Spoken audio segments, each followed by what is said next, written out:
Assalamu alaikum ekran aldidagi aziz ko'rmanlar. Yoshlar va da'vo programmamizning 11-sonini ko'rishinglarni qizg'in qarshi olamiz. Men Ershin Idiqut. Bugungi programmamizda 1990-yili 4-oyning 5-kuni Atishning Aqtu nahiyasi Barin yesida Xitoy tajovuzchilariga qarshi harakatga qo'mondonlik qilgan va qatnashgan ustozlarimiz va qarindoshlarimizni xotirlash ve ularning ish izlerini o'rganish ve şu jihatda kuch chiqargan yoshlarimizdan ulgu elish uchun bugun yani Barin inqilobining 31-yili munosabati bilan yoshlar va da'vo programmamizda shu haqda suhbat qilmoqchimiz. Bugungi programmamizga Shvetsiya Uyg'ur Ma'rif uyushmasi raisi Nijat Turg'un efendim ve Sharqiy Turkiston Yangi Nesil Hareketi raisi Abdusalom Taklimakan qarindoshimiz ve Sutuq Buraxan İlim ve Medeniyet Vakfı muavin raisi Abdurashid Amin qarindoshimizni bugungi programmamizga taklif qildik.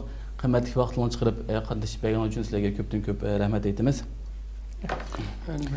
Ve program asli programni tunugun qilgandik. Ba'zan to'g'ri sabablar bilan davomlashmay qolib qoldi. Bugunga surib qolib qoldik. Sizdan hammangizdan uzr so'rayman ve e'londa taqatgan o'xshash doktorat Nuriddin İzbasar efendim programı katılmakçı olganda nihoyatda muhim bir ish chiqib qolgani uchun bizdan uzr so'radi. Shunga boshqa bugungi programmamizni inshaalloh shu 4 kishi boshlab ketsak. Unda bo'lsa programni boshlashdan ilgari Barin shahidlariga aloqador bir video bordi. Şu videolarni boshlasak, inshaalloh videodan keyin programga davom qilsak.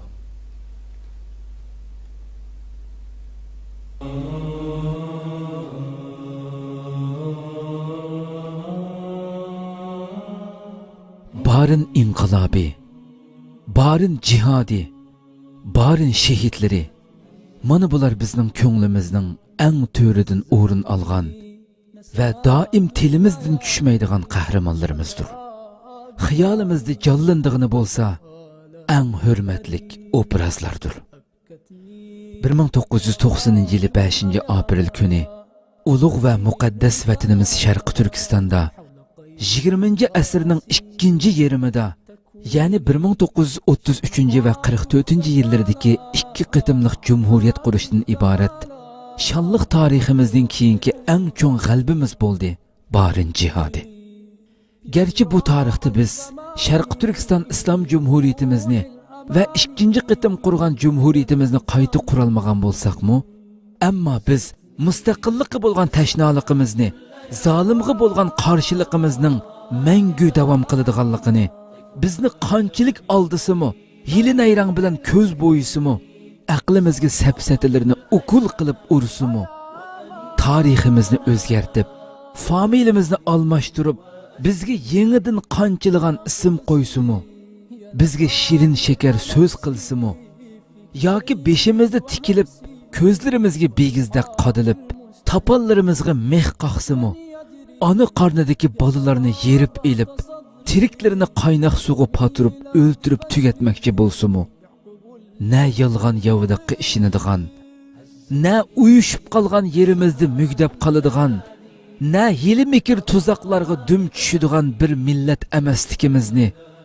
jon bersakmi, qon bersakmi, ochliqdan, zulmdan o'lsakmi, qat'iy bosh egmaydiganligimizni, bizning beshimizni egib ustimizga dassimi, ruhimizga hargiz kishan salolmaydiganligini jakarlagan, ma'naviy mustaqilligimizning abadiylik g'albisini qo'lga keltirdik. Bu g'albimizni ishg'oliyatchi Xitoylarga emas, oldi bilan to'mirida Sharqiy Turkistonlikning pok qini bo'lgan barliq qarindoshlarimizga jakarlagan bo'ldik. Hamda yana o'zlarini bizga hukmron deb cho'chirini xam sanagan Xitoy tajovuzchilariga, bu millat Xitoyning qo'lida assimilyatsiya bo'lib ketdi yoki bo'lib ketidi deb bizni sal chaqlab qolgan butun dunyoga jakarlagan bo'ldik. To'g'ri, ular bir qancha yuz kishilik mujohidlar edi. Xitoyning milliardlarga yetgan soniga qaraganda bepoyon dengizdagi bir tomchi suv, bepoyon cho'ldagi bir tani qum donchisidek oz edi. Biroq ularning iymoni Bedir arslonlarining iymoni edi. Ularning Allohga tavakkuli Musa alayhissalomning qavmini boshlab Qizil dengiz bilan orqadan qo'g'lab kelayotgan Fir'avn qavmi orasida qolgan chog'dagi taqdirini Allohga havola qilgan iymon va tavakkul edi. Ularning taslimiyati Allohning amri oldida o'z o'g'liga pichoq surgan İbrahim alayhissalomning taslimiyati edi. Ularning jasorati bo'lsa, Jalutga qarshi kichik Davud alayhissalomning ragatki bilan tosh atgan chig'idagi jasorati edi. Ularning shahodatga bo'lgan tashnoligi bo'lsa, Badrdagi, Uhuddagi Hamzalarning, Mus'ablarning, Sa'd ibn Abi Waqqaslarning, Talhalarning va qanchilgan sahobalarning shahodat ishqi edi.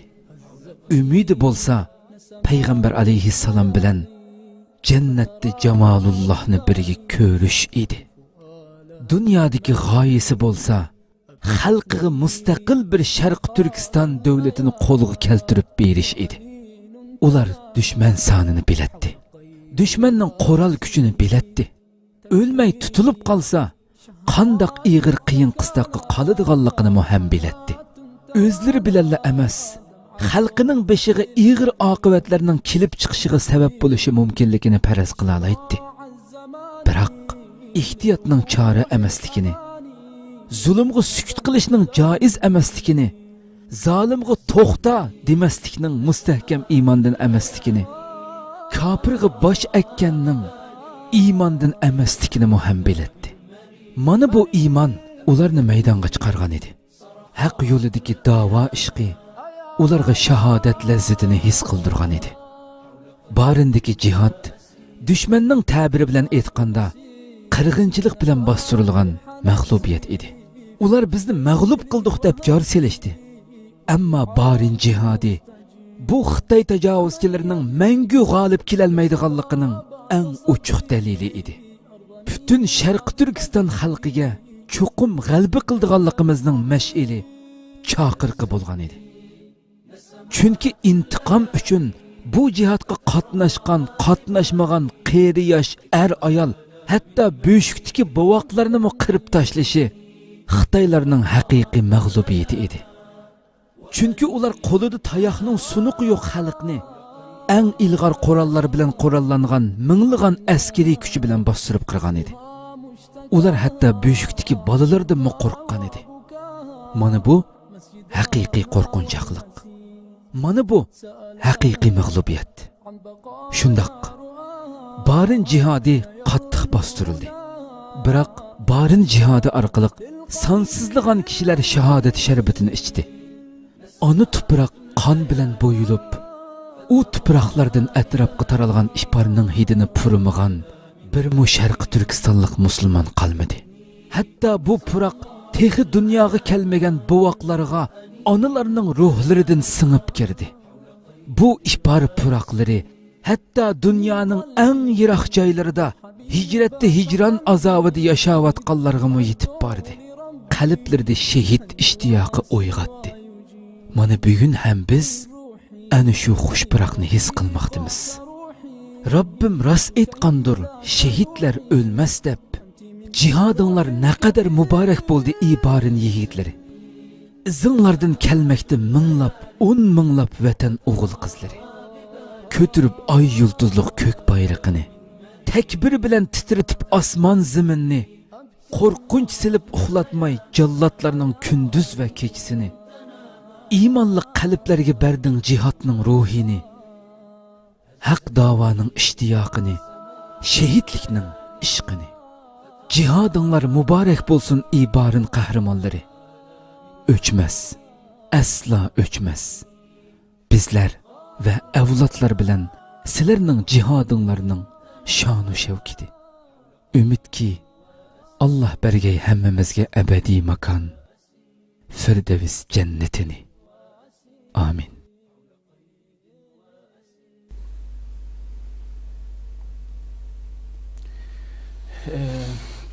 Vatanning mustaqillik uchun o'zining jinini vatan uchun atagan şu barin şehitlerini hergiz unutmaymiz ve barin şehitleri kalbimizde mengü yaşaydı inşallah. Barın şehitleri yaşlarımız okşayıcı yaşlarına ama köplep çıkışını ümit kılımız inşallah. Bunda olsa sualımızı ötüp kessek birinci sualını Doktor Dosyent Abdüsselam Teklimakan kardeşimizden sorsam. Şu barın cihadının cereyanını bir tefsiri kayıt bizde peyam olsunuz. Esselamu Aleyküm muhterem kayndaşlarımız, görünmenlerimiz. Her birinin ki şu vakti hayırlı mübarek boğay. Barın cihadının ki tarihi cereyanı karga vaktimizde 1949 yılı Xitay Komünist hakimiyeti Şarkı Türkistan'ı işgal kılganlığın mabeynide Şarkı Türkistan'da yüz bergen en zor kölemlik harbi ve askeri inkılap cihad hareketlerinden birisi de hep ataşkı buludu. Barın Şarkı Türkistan'ımızın ki Kaşgar'a yakın Aktu nahiyesinin bir yezisi.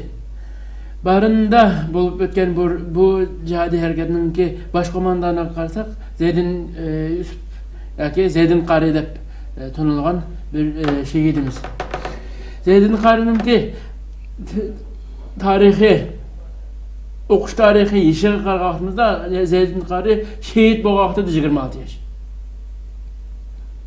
26 yaşlık bir nevkaran yigit ve İslami talim-terbiye hayatını tamamlaş harpıştı boğan bir yigit. Zeydin Qari'nin ki okuş tarihi qarğaqımızda, Qağılıqda, Xotende ve başka şehirlerde okuğanlığını bilmez. Şundaqla merhum ustazımız Abdülhakim Khan Maksum Hacım'ın ki şagirdlerinin bir ikerlikini hem bilişimiz mümkün. Zeydin Qari Şarkı Türkistan'ımızın müstakillik ideyasını aşu ustazlardan, aşu piş kademlerden ağan bir şeydimiz. Bu cihadi hareketinin başlanışında avval 1989 yılının oturlarda Cenab-ı Hak'larga ulap Şarkı Türkistan'da haseten barında Şarkı Türkistan İslam Partiyası namında bir partiye namında bir teşkilat kuruldu. Teşkilatını kurganlar asası cihetten şu vatanidan tabiri bilen taliplar.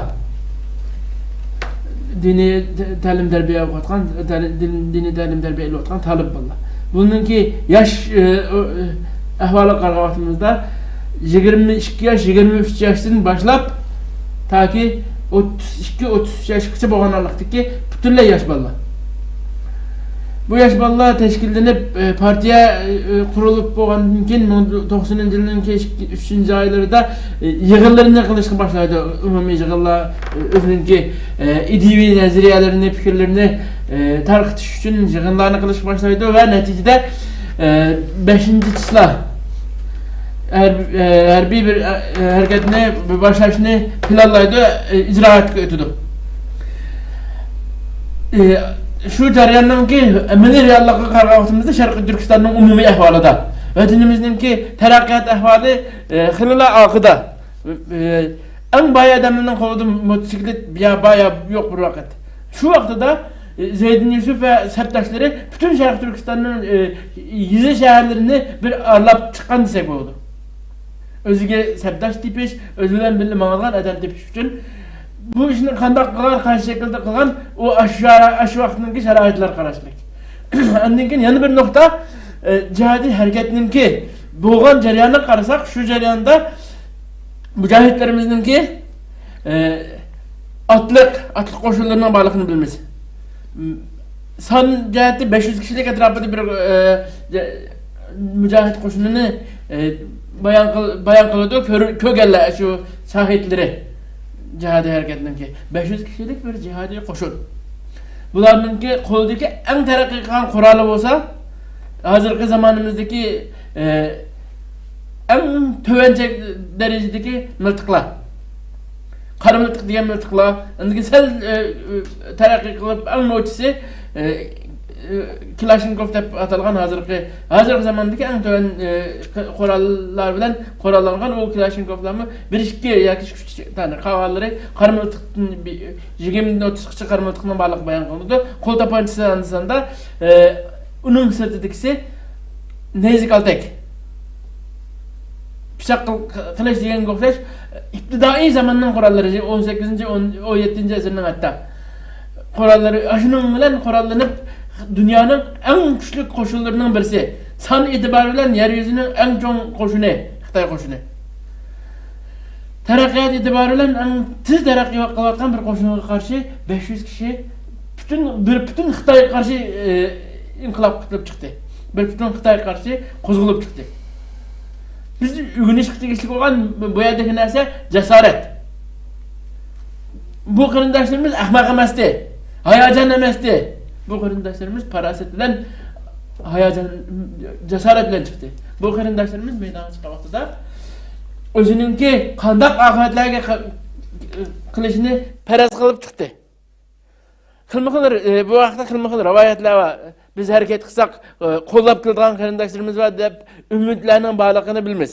Shu jarayonda qo'shni davlatlardagi qarindoshlarimiz yordamiga keladi degan bir umidlarmi bo'lgan.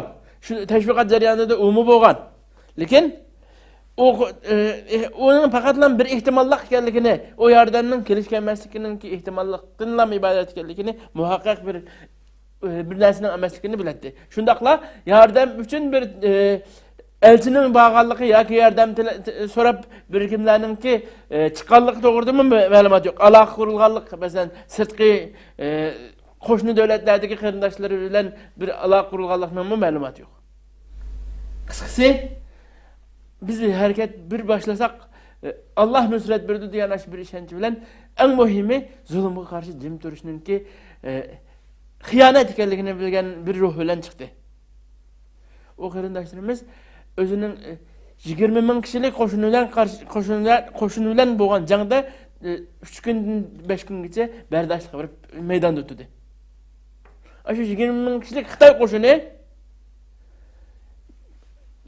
bu vaqtlargacha o'q etishga jasorat qiladi. Yoki bo'lmasa qaramlik qiladi. Yoki bo'lmasa yana bir ma'nosi bilan aytgancha qo'rqaldi. Nima qo'rqdi deb ifodalaymiz degan chig'imizda, chunki shu buvoq bolaning qarshilik qilganligiga ishonganlik uchun shuni qarab tashladi.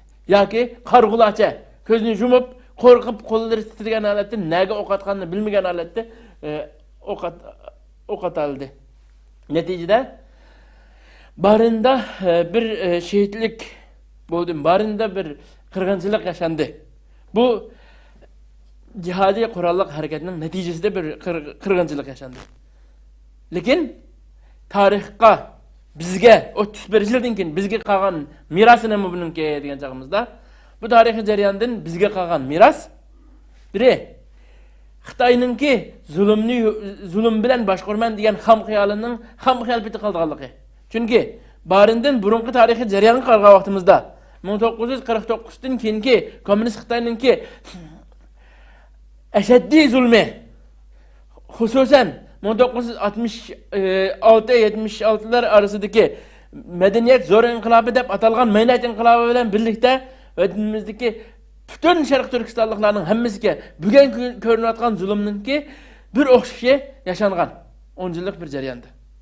Ve Xitoy shu vaqtida o'ylagan biz Uyg'urlarning qalbini mavjuduk. Bu Şarkı Türkistanlık endi bizga qarshi tikilib qaramaydi degan narsani o'ylagan. Shuning uchun 80-yillarning o'tirlariga vaqtimizda Şarkı Türkistan'da planliq tug'ut ve şunun o'xshaydigan narsalarni anikin vatanda umumyuzlik Urumchida namoyishga sabab bo'lgan ma'lum payg'ambarimizga haqorat qilgan kitoblarni nashr qila oladigan bir vaziyatga kelgan. Xitoy bizni qarshilik bildirilmaydi deb. Lekin Xitoyning o'ylaganining aksicha Sharq Turkiston xalqi qarshiligini har xil yo'llar bilan, har xil uslublar bilan ifodalab keldi. Barından keyin Sharq Turkiston xalqininki bo'yin egmaydiganligini Xitoy yana bir qitim his qildi.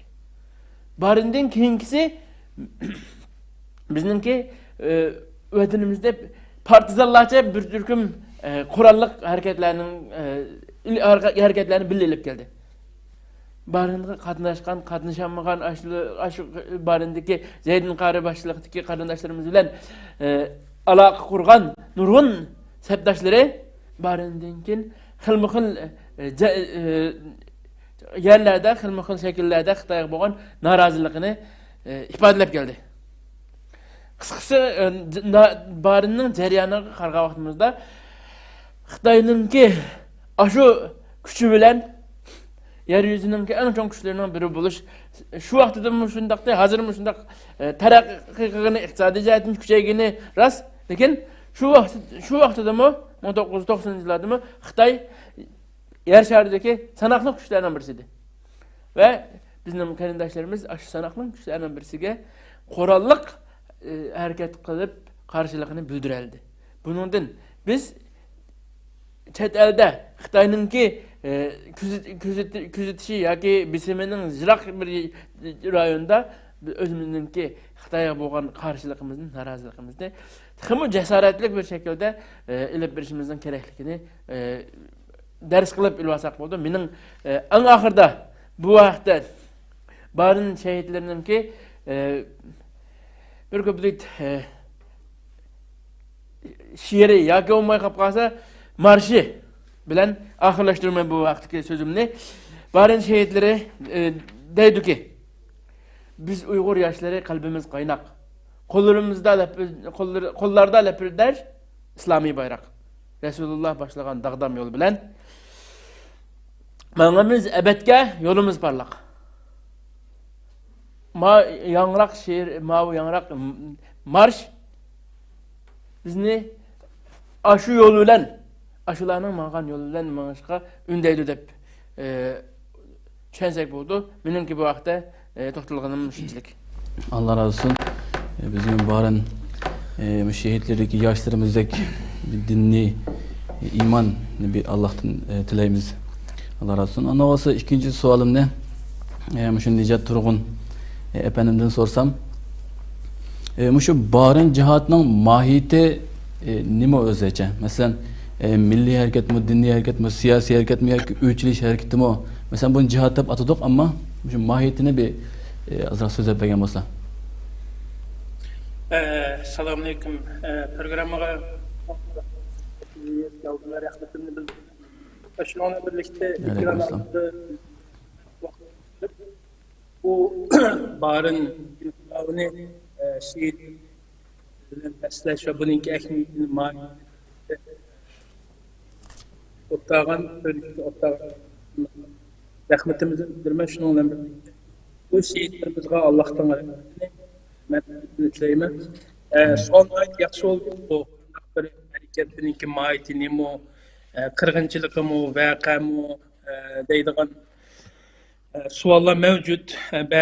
Afsuski bazı matbuatlarımız bunu barın vakası edip Xitayninki siyasi kanallarınki belgen tedbiri bilen ifade ediyordu.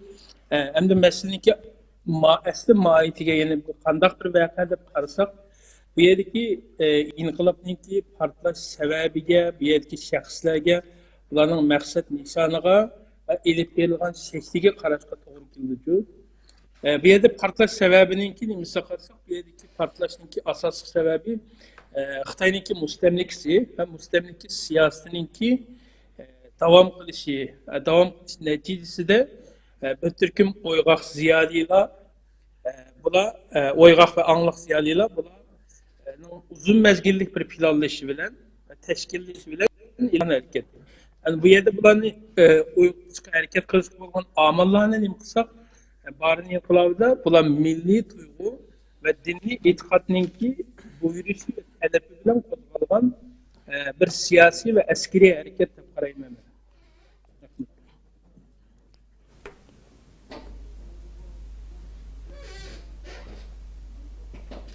To'xtab qoldi.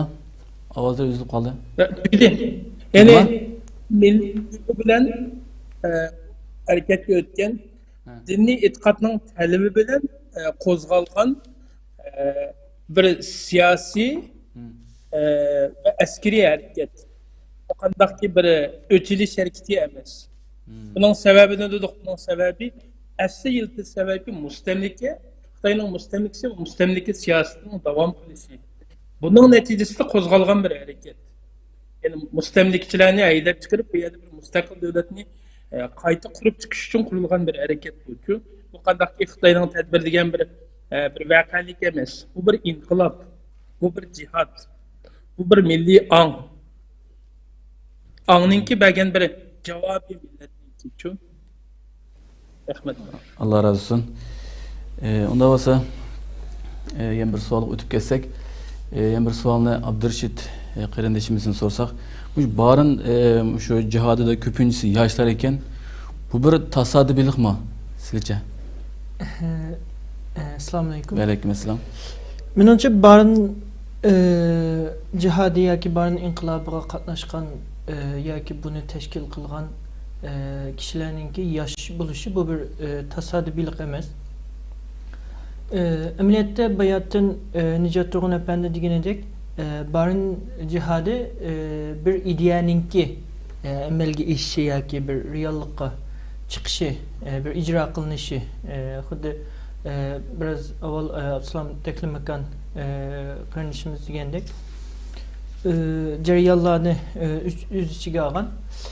Bu noktadan qaragan vaqtimizda masalan bu Sharq Turkistonning mustaqilligi, mustaqil ekanligi, Sharq Turkistonni mustaqil qilish kerakligi, anatken Xitoylarningki besib olg'uchilar ekanligi va yangi bir avlodning yoki Sharq Turkiston ayrı bir avlodining yosh kichik Xitoylarningki bu siyosiga qarshi chiqishi kerakligidan iborat bu bir tür ideyalar yoki fikrlar odatda bizlarga yaşanganlardan cho'nglardan keldi. Yani mustaqillikni yashab baqqan yoki yashaganlar bilan yashab baqqan ulardan keldi.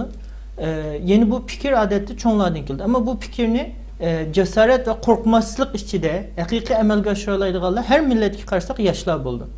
Bu faqat bu Sharq Turkistonlarga xos bir narsa emas. Mayli Turkiyaga qarayli, Turkiyadagi nurg'un inqiloblar qarasak bo'ldi. Undan boshqa Yevropada yüz bergen yoki dunyoning boshqa har qanday bir joylarda yuz bergan yoki payg'ambarlarningki qissalarga qarasakmi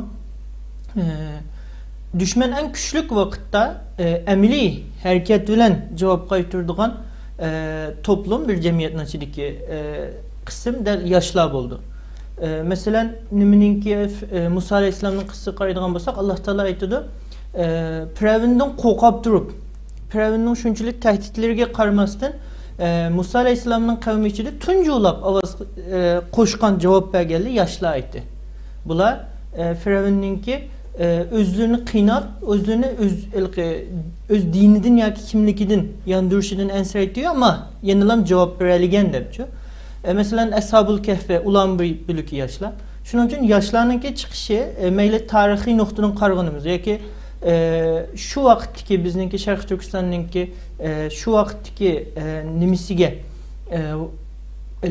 sharoitiga qaragan vaqtimizda cho'nglar medeniyet inqilobi yoki boshqa nurg'un bostirishlardan o'tganlik uchun ularda ba'zi chikinishlar bo'lishi mumkin ansirashlar. Bir, ikkinchisi yoshlarning o'zida bir ehtiyot nimasi bo'ldi hamisha. Tecrübeleri sebeplik bular biraz ehtiyatni asas qildi, ama yoshlar ehtiyotdan bakrak cesaret ve nimini asas qildi. Shuning uchun yoshlarning bo'lishi menimcha bu bir tasodiflik emas, balki her tarafdan mayli nazariya jihatdan bo'lsin, mayli tarixiy nimalar jihatdan bo'lsin, jamiyat ijtimoiy nuqtalardan bo'lsin, bu bir normal ve to'g'ri bo'lgan ve kutilayotgan bir natija. Allah razı olsun. deb qarayman. Bu savolga boshqa qarindoshlarimizning qo'shimcha qo'shadigan javob bo'lib qolsa, hisob bo'lmasa boshqa o'tib ketsak. Unda bo'lsa boshqa savolga o'tib ketsak. Bu savolni hamda yana Abdusalom taklif qarindoshimizdan sorsak, shu Barin yezisida shu yili 1990-yili o'sha yerda yuz berishninki bir sebep var mı mesela? Nimişki şu yer yüz berdi, şu vaqtda nimişki aşağıda yüz berdi. Bununla biz Şarkı Türkistan'ınki yakın geçmişteki bir nazar sağa vaktimizde 1949'da Xitay Komünist hakimiyeti Şarkı Türkistan işgal qilgandan keyin 1950 yıllarınki dastlabida Abdülhamid Damalan başçılığındaki bir Xotan merkezlik bir inqilabni ko'raylik jihadi hareketini. Bu qanlaq bastırılgandan keyin 1960 yıllarning ahirlariga kelgan vaqtimizda Sharq Turkiston Xalq Inqilab Partiyasi nomidagi burunqi G'o'ljada qurilgan 2. Cumhuriyetninki g'azilari diyalediğin bir türküm pişkadam komandalarınki, harbiylarınki başçılık edilip bağın bir ikinci kıtımlı kurallık hareketini, çok kıyımlı kurallık hareketini görebiliriz. Ve onun denken 1976 Mavkapir ölgenden keyin Xitayning umumida bir ichki siyosati bo'ldi ve bunundan Şarkı Türkistan halkımı ma'lum miqdorda nafas olg'idek bir vaziyatga bir sharoitga erishgan bo'ldi. Bu jarayonda 1980-yildan 90-yilgacha bo'lgan 10 yil jarayonida Şarkı Türkistan'da ve xosatan Şarkı Türkistan'daki xalqlik rayonida merkez qilgan bir diniy aqartish hareketi ve mundaroq degan chog'imizda yo'qolib ketish girdobga kelgan bir islom dinimizni qaytadan tirildirish hareketi 1980-90 aralıkında yüz berdi. Bunun da baş aktör merhum ustazımız Abdülhakim Mahsum Hacım. Ondan başka her şehirden ki şu pişkadam ölmaları bunun da acayip mühim rol aldı. Bunun neticesinde yaş ballarda İslami anılan birlikte şu pişkadamlardan ağan bir milli ruh yetişti. Bu milli ruhunu yetiştirişte amil boğan neslerin katarında şu devirlerde yazılgan meyli edebi eserler, bedi eserler müşrihlerin hamısını müşruhlarını yetildirişte alim ulemalarımızın ki dersleri, tebliğleri bilen billa şu yazgıcılarımız, şairlerimizin ki eserlerini bir tesir belki küçük görüş mümkün. Mesela Oyğanğan Zeminni, İzni, şuna okşaş milli ruhi güçlük, meyli şiirler, meyli hikaye, roman şeklindeki eserlerinin bu şu vaxtlarda yazılışı Şarkı Türkistan yaşlarda bir müstakillik ruhine qaytadan tirildi. Oyğanğan zamanlardaki Şarkı Türkistan Cumhuriyeti, birinci Cumhuriyet'e münasebetlik mezmunda kin ili dolqulları ve ana yurtlarının ki iziliş bilen çıkan Şarkı Türkistan'ın müstakil devletliğe dair malumatlar bizning yaşlarımızda, Şarkı Türkistan yaşlarında bir qaytadan uyg'unishni, müstakillikka bo'lgan bir intilishni qaytadan uyg'otdi. Shuning uchun 1989-yilning oxirlarida qurilgan bu partiyamiz Şarkı Türkistan degan ism bilan qo'yildi. Vaholanki Xitoy 1949 vatanga bisib kirganning mabayinida, ishg'ol qilganning mabayinida bağ kuchi bilan qarshi chiqqan narsa ish ketdi. Pan-Türkizm, pan-islamizm. Asası barlık cezalananlar muş iki süpetlen, muş iki cinayet Xitayning ki tabiri bilen muş iki süpet tüpeyli cezalangan. Lekin mao barında kozgan Zeydin Qari ve septaşlarının ki koygan atalğısı qarsak Şarkı Türkistan İslam. Hem pan-Türkizm Xitayning ki tabiri boyunca hem pan-islamizmni Xitayning yo'qtanmaganligini Xitay özüge düşman dep qaragan o işki diyenim ki hala mevcut ekanligini tekrar bir ko'rsatgan hareket oldu. Bununla sebep olan nesini bu şekilde bayan qilish mümkün. Yani bir noktadan merhum Abdülhakim Mahsum Hacım ustazımızın ki Muhammed Emin Buğra Hazretimler bilen başka pişkadamlar bilen nurg'unlagan sohbetlerinden boğanlıqını hatta Hazretimnin ki vatanni öden ayrılış, öden üçün öden hicret kılışqa mecbur olup qalğan paytlarda Mahsum Hacım bilen Abdülhamid Mahsum Hacım'ın çaqırıp eniga ötenin içindeki hizmetlerini muşu yaşlarga tapşırganlığı ki Abdülhakim Mahsum Hacım şu vaxtıda Muhammed Emin Buğra Hazretim vazife tapşırgan vaxtıda 20 yaşlarga emdilattin kirgen bir yaş idi. Şu yaşqa bütün Şarkı Türkistan'dan ki Şarkı Türkistan içindeki davasını tapşırıp gitilgan. Bunun ki neticesinde Mahsum Hacım rahmetlik 50. yılın ahırlarda 60. yılın başlarında tutulup gidip 20 yıl turmaz yetip çıkandan keyin 10 yıllık ta'lim terbiye hayatı da Şarkı Türkistan'ın müstakillik ruhini Xitay'ımı sezmeydiğen bir şekilde bir revişte özününki okuvchilar taliplarga sığdırıp etken. Şunun için Mahsum Hacım merhumunun ki talipleri bugünkü günde Xitay'nın ki birinci tutuş obyektiga aylangan.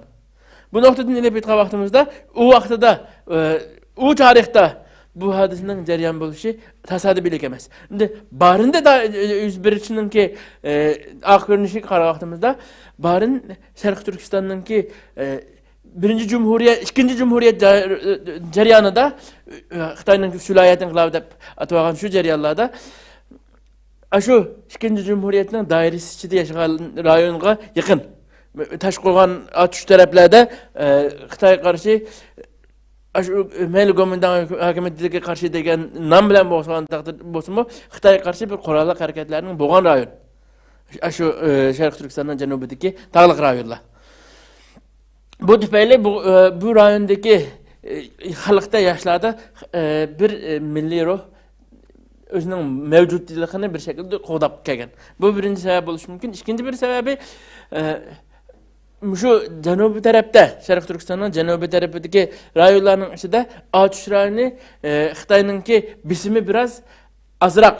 Shuning tufayli mesela bunu silishtirganda Xotanga, Qashqarninki nayilari, Xotanning nayilari silishtirgan vaqtimizda Atushga bo'lgan bisim Moskvaga qaraganda biraz azroq. Shunga erkinroq harakat qilish fursati bo'lganligi uchun deb qarashga bo'ldi. Chunki bu jihatga qatnashganlar faqat barinning xalqlama emas.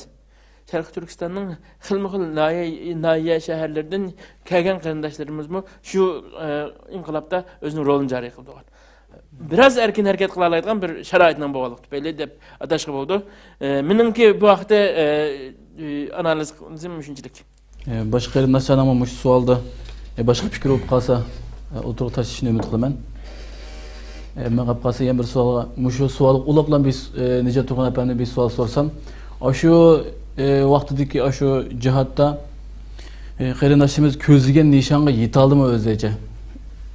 Shuni bir ozroq tushuntirib bergan bo'lsangiz. Nayt yaxshi savol bo'ldi, rahmat. Endi qarasak shu degan vaqtdagi degan bo'lishi mumkin. Ama bununki eskiye ve eskiye düşünmemiz gerek bu barinin kulağınınki. Gerçi katnaşmışlar şehit oldu, nurgun adamlar tutuldu, şu sebepte bağlanıp cezalar uçurdu Xitay'ınki.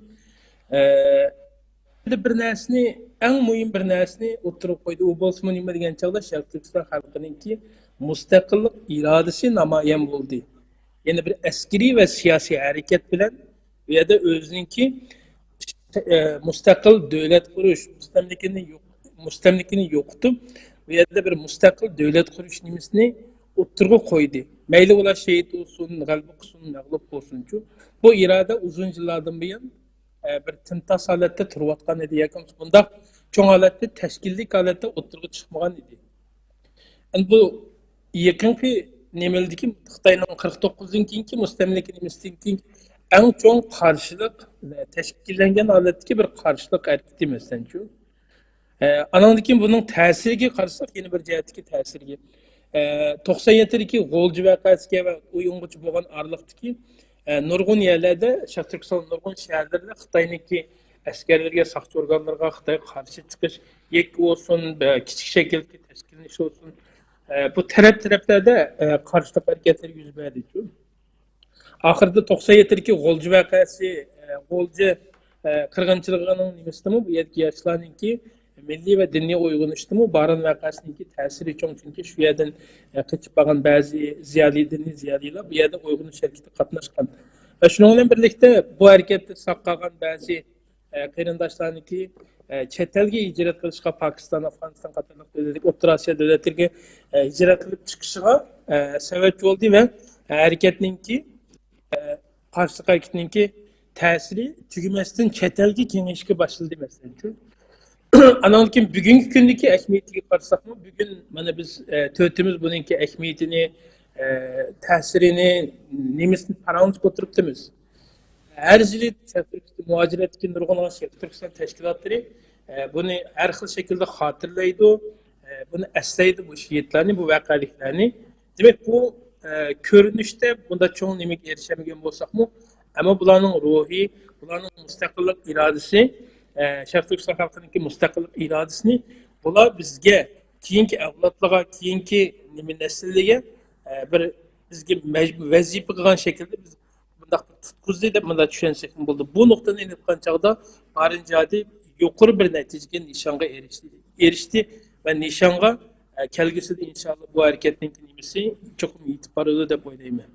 Allah razı olsun. Hakikaten gayet güzel cevap oldu. Bizim şu Bahreyn cihadetdeki yaşlarımızın örnek iliş gayet mühim deb o'ylayman. Mush savol ulaplam Abduslam Teklimakan qarindishimiz degan bir savol so'rsam, mushu jihadni tashkil etuvchilarninki salohiyati bilan arq ko'rinishini azroq so'zlab bergan bo'lsa. Buni betinki suhbatlarimizda qisqacha to'xtalib o'tdik. Bahreyn jihadiga qatnashgan, xosatan qo'mondonlik qilgan yuqori qatlamdagi qarindoshlarimizningki, shahidlarimizning ko'p sonliqi talabul ilm deb atasak bo'ladigan qarindoshlarimiz, sepdoshlarimiz, cho'nglarimiz ularga qo'shilib siyosiy jihatdan boshqa jihatlarda tarbiyalangan, boshqa ziyoli qatlamdanmi ma'lum sonda qarindoshlarimizning borligini bilamiz. Bu salohiyatini tushunishga kelganda bu bir diniy o'qitgan talablar shundaqla Sharq Turkistonninki mustaqilligidan iborat bir ideyaga, bir tushunchaga ega siyasi yo'llar deb tushuntirishga bo'ldi salohiyatini. Shu Sharq Turkiston İslam Partiyasi degan bu atalg'i bilan bir tashkilotning bir siyosiy bir partiyaningki qurilganligi bundan keyingi Sharq Turkistondagi mustaqillik harakatiga zo'r darajada ta'sir ko'rsatgan deb qarash bo'ldi. Bu nuqtadan buni siyosiy yo'l deb salohiyatini bu shaklda ham siyosiy yo'l ham mücahid deb atayalaymiz. Tarixiy orqa ko'rinishiga qaraganda buningki orqa ko'rinishidagi bu narsa biri Sharq Turkistonning har bir yigitida, har bir mücahidida bo'lishga tegishli bo'lgan bir jasorati. Bularni harakatlantiruvchi kuchni bu shaklda tushuntirishga bo'ldi. Qisqacha buningki orqa ko'rinishini ve salohiyatini bu şekilde bekitsek doğru oldu deb qarayman. Allah razı olsun. Başka qarindoshlarimiz bununla azroq qo'shadigan so'zlar vositasi bo'ldi. Bo'lmasa boshqa savol o'tib ketsak, necha turg'un apamdan bir savol so'rsam, mushu Bahreyn qirg'inchiligininki Xitoy siyosatiga va Uyg'ur jamiyatiga bir ta'sir ko'rsatdimi? Ko'rsatgan bo'lsa, qanday ta'sirlarni ko'rgazdi? Elbette aldı bilen bir Xitay'nın ta'sir ko'rsatdi, shunga bir qarab boqaylik. Xitoyniki kirishdan burun dunyoning nimasiga bir qarashni to'g'ri ko'rmayman. 90-yilning oldingi ayında nimalar bo'layotgan demasdan. Umumimizga vaqtda so'g'uq munosabat urushiningki oxirlashayotgan bir davr edi. 89da nima bo'ldi? Berlin temi o'rlib tushdi, G'arb Germaniya, Sharq Germaniya qaytadan birlikka keldi. Şu davrda Sovet İttifakı'da bo'lsa, nurg'unlagan ittifakınınki ahirki yılları yediğini örgüt partilişten burunki köpleyen şehirlerde namayişler, karşılık hareket nimeleri, kozgulanlar nimeler buluvatkan dedi Sovet İttifakı'da için. Anandaki Xitayning ichki vaziyatini qarasak 89'da Xitayning Tiananmen vakası oldu. Bir bir demokratik bir hareket. Xitayninki mu hakimiyetini bir tevretken bir devriydi. Bu taşki ve içki amillarının nimesi Xitayda bir reaksiya ve bir paranoya nimesi vardı. Yani özünki hakimiyeti xavf etkizdiğin her qanday bir siyasi, başka bir ekonomik hareketler olsun. Bunu qattiq qo'llik bilan bostirish, yo'qotish va kichik vaqtda izib yo'qotish deydigan shu. Bunda bir holatga kelib qolgan edi, ammo undan burungi 80ning oxirlaridagi Xitoy belgilik derecede bir keng qo'llik, nisbiy keng qo'llik siyosatini qilgan. Nisbiy holatda, chunki 16-ki yillar qarashaq 66dan 76gacha medeniyet inqilobida Xitoy umumyuzlik o'zini qalbidan tortib vaziyatda Sharq Turkistonda muloyim qattiq qo'l nima bo'ldi. Bunu unutuldirish uchun bu Sharq Turkistondagi muhim bir zamanda, ya'ni huquqlutish nimasini qilish uchun, ya xalqning noroziligini yo'qotish, unutuldirish uchun belgili kengchiliklarni verdi. Bu davrda qarasak milliy uyg'unishlar, diniy uyg'unishlar bo'ldi. Masalan, Ağlıqda çoğun bir Abdülkerim Mahsun'un açkan medresi bunun nimesi çoğun icazətlər verildi bunun için. Çoğunla birlikte nurgunluğun ziyalilerimiz bu nurgun yaxşı nadir eserlerini müşdevirdi yazdı. Ama Abaytankı degen 89'daki xalqaradaki vaziyetler, 90'daki nimeler, anandaki Beycan'ın, Xitay'nın özdeki boğan demokratik hareketler, yani vakalar. Bunun neticesi Xitay bir paranoya şekilde geldi. Bu halde Xitay'nınki geostratejik noktasından eng muhim zaman bo'lgan Sharq Turkiston nimasidiki, nenki bu yerdagi muqimlik Xitoy uchun nihoyat muhim ahamiyatga beradigan nima keldi-ku, muhim qaraydigan nuqta keldi. Endi bu yerda oldin qatimda bir nimalar anlaganimizda bu harakat aslida u kuni planlashni, u kuni vujudga chiqishni imkongan planlamagan. Ama bir xoinninki chiqishi bilan bu voqea bu harakatni oshkorlatish bilan harakatga o'tishga majbur bo'lib qolgan bo'ladi realda. Buna bo'lgandan keyin bu harakatga o'tdi, Xitoy buni qattiq qo'lliq bilan, nihoyat qattiq qo'lliq bilan bostirdi.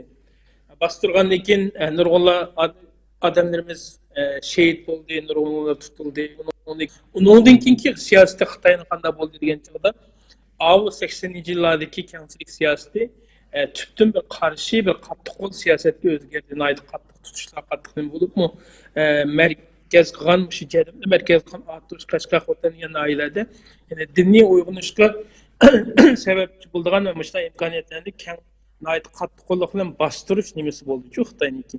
Buning natijasida Xitoyniki eng chong imkon narsasi 96-yilga kelgan chog'da Xitoyning 7-nomorlik bir hujjatni chiqardi. Bu yerda 10 turlik moddani Xitoy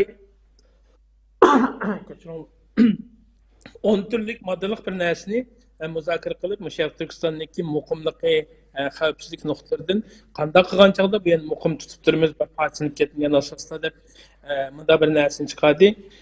Demak, Xitoyningki nima siyosatga ko'rsatgan ta'siri bu endi. Endi Uyg'ur jamiyat ta'siri ko'rsatgan ta'siri qarasak, bu yerda bir abay deganimdek milliy uyg'unishga sababchi bo'ldi. Taraf-tarafda yolg'iz yakki shaklda bo'lsin, kichik guruhlangan shakllarda bo'lsin, bir qarshilik harakatlar bo'ldi. Undan keyin yoshlar O'rta Osiyo davlatlariga, Pokiston, Afg'oniston qatorli davlatlarga ko'chib chiqish ketish orqali bu yerdan bir kuch to'plagan holatda Xitoyga kelgusida bir askariy yoki siyosiy holatda qarshilik bildirishning nimasini degan mushu yaxshi niyatlar bilan chiqqan nimalar bo'ldi, ammo ishlar unda degandek bo'lmadi. Xitoy qarasak, atrofdagi davlatlarga iqtisodiy mablag'larni, iqtisodiy yordam berishlar orqali bu yerdagi imkoniyatlarni bo'g'di endi.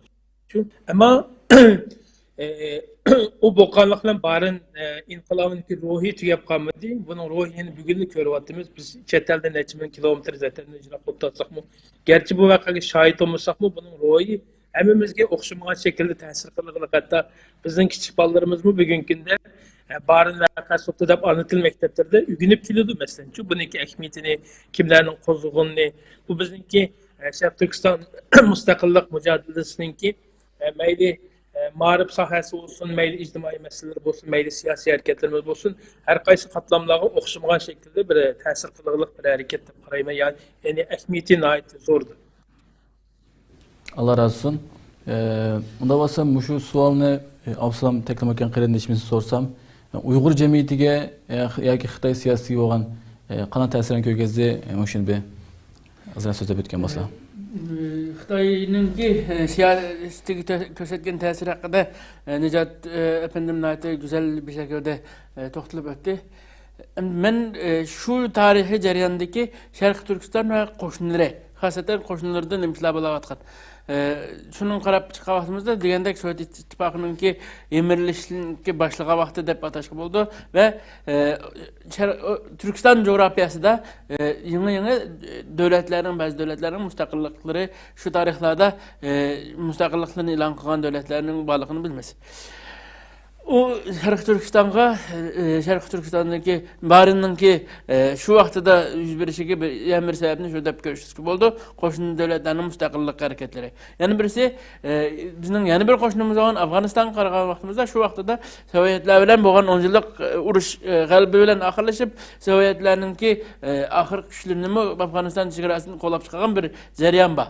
G'alaba qilgan ya'ni Afganistan'daki şu en iptidai devirde kalan bir kurallanish hareketleri ahirgi basqıçta dünyanın ki en zor güçü deb hesaplanan Sovetlar İttifaqını yemirip taşlayacağın bir güçke aylanılan bir reallik var.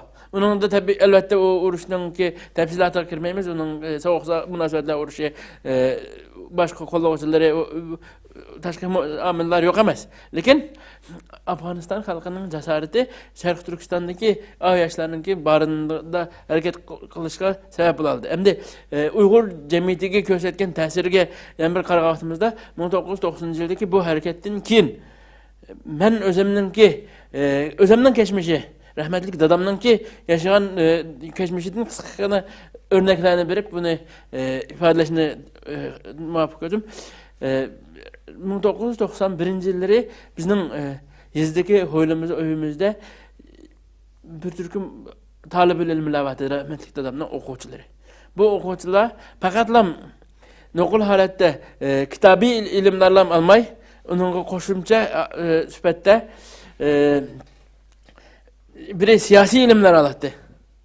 Siyasi strateji münasebetlik derslerimi yükseltti. Bununla koşumca halette cismani meşk olattı. Hatta bir türküm yaşla tallanıp bu yaşlarınki en küçüğü 15-16 yaş. En sonu 23-24 yaş etrafında yaşla 3 türküm 3 karar yaşla tallanıp bu yaşla külliki 18 saatlik cismani meşkten ötken. Bu rahmetli adamın yedekçiliki hılmıhıl başka her sahada rahmetli adamın ki vaxtdaki o çıkara medresinin ki mesuliyeti yoxnu tipeş umumi idare kılış başka mesuliyeti batı. Onun sırtında iktisadi mesuliyeti, talim terbiye mesuliyeti, meşgavulluq degandek her bir sahaga ayrım mesullar tayinlengen ve aşı barının ruhi bilen Şarkı Türkistan'da 92 min arlık, 1990 ve 2000 arlıkta Şarkı Türkistan'da elip verilgan, Xitay karşı elip verilgan korallık hareketler, yakka halet elip verilgan korallık hareketlerinin 90%'ini teşkil eden bu medrese 91 yıl, 92 yılları bizim rahmetli dadamın yetekçilikte bizim oylumuzda meydan kelgen. 92 yılı 7. ayda rahmetli dadamını türmüge ketken vaxtıda bizim hoylumuzdan tipilgan meşk esvapları, tenderbiye esvapları, endinkin boksur peleleri, şunu okşaş ners gerekle bizim hoylumuzda tanıtılıp körgezmek koyulgan. Ve 2-3 ay boyunca Lencu Herbi Rayonu ve Şarkı Türkistan'ın herbi cihetini başkurduğun herbi rayonlardan yukarı derecelik herbiler kelip bizim hoylumuzda ve hoylumuzda şu yerde bulabilken aşı medresinin ki tesirini ekskursiya kılgan. Bunu biz rahmetli dadamın depbereşleri öyde bulunduğun sözlerden bizimki ağan malumatımız bu. Bu barından elinğen bir tesir değişik oldu. Ve bunun okşaş 1992 yılı Ürümçideki bunun keyinki korallık hareketlerinin köpüncesi şu medresede yetişip çıkan karindaşlarımızın ki ve onların kolda yetişip çıkanlarının ki kolda ilip verilgan hareketler hep ataşkı buldu. Bu noktanın ilip bitki vaxtı da Xitay'a karşı korallık bir karşılıkının ki mümkünlüğünden ibaret bir hakikatini barınlık gösterdi ve şunun için ta ki 2016'ya kadar Şarkı Türkistan'da bu xil korallık hareketler, bu xil korallık narazılık hareketleri toxtab kalmadı. Bu xil korallık müstakillik tirişçilikleri desek mi oldu? Müstakillik bu indilişler toxtab kalmadı. Bu noktada edip etken çağda barın 1949'dan keyinki Şarkı Türkistan'lıktaki müstakilliği boğan ümitini yeniden birleştiren bir cihadi hareket yapıp ataşkı oldu. Allah razı olsun. Naz Abdurşahir'in için bir sual sorsam. Aşı vaxtki mesela aşı barın şehitlerindeki yişi mesela bizden tan ya ki bizden küçük iken mesela. Aşı aynı vaxtki şu yaşlar bilen hazırki şu devrimizdeki yaşlarınki bir qanday bir farkı var. Bunu mesela bunda cevap versek, mesela Şarkı Türkistan vatanımız Şarkı Türkistan 1949 yılı ahir kıtımlık işgaliyet 1949'da başlandı. Mesela 1952 bütün Şərqi Türkistan işğal qılınğan boldu. Amma yani 1949'un burun tuğulğanlar, yoki muşu harp müşiyede tuğulğan, muşu vaqt tuğulğanlar ki müşu medeniyet inqilabı 1972 bolğan arlıqda tuğulğanlarning hammasi de texitçe Şərqi Türkistan'nınki müstaqilliqi bolğan bir tuyğu tügümeglik. Hatta özününki Xitay şekillendirgen Cunha milleti, Xitay ile birlikte yaşaş deydiğen nurgun medeniyet, milli kimlik, Xitay yaratıb bəgən kimliklərini üzügü özləşdirib bulanmaqlıq. Xitayçı kiyiniş, Xitayçı yiyiş, içiş deyəndək nurgun nəsələ o peyitləri yox. Bundan barın inqilabı devirdeki barın inqilabı devirdeki yaşlarınki yeşiği qarsak mesela 1990'da mesela en yuqur yeşidikini 35 desek 20'den başlayan bular 1970'lerden tuğulğan boldu. Yeni bularınki atanısı yani bulağı bir vasıta terbiye qalla, çoğut qalla Xitayninki gerçi en ağır medeniyet inqilabını baştan keçügen bolsa mu? Şu vaxtda dini bu cihettin hem nəsi köydürülgen, Xitay olanı nurgun nəsiga zorluğan bir devrini baştan keçügen bolsa mu? Ula üzü özgermeklik. Yani Xitayga nispeten ula Xitayning uslubu şu.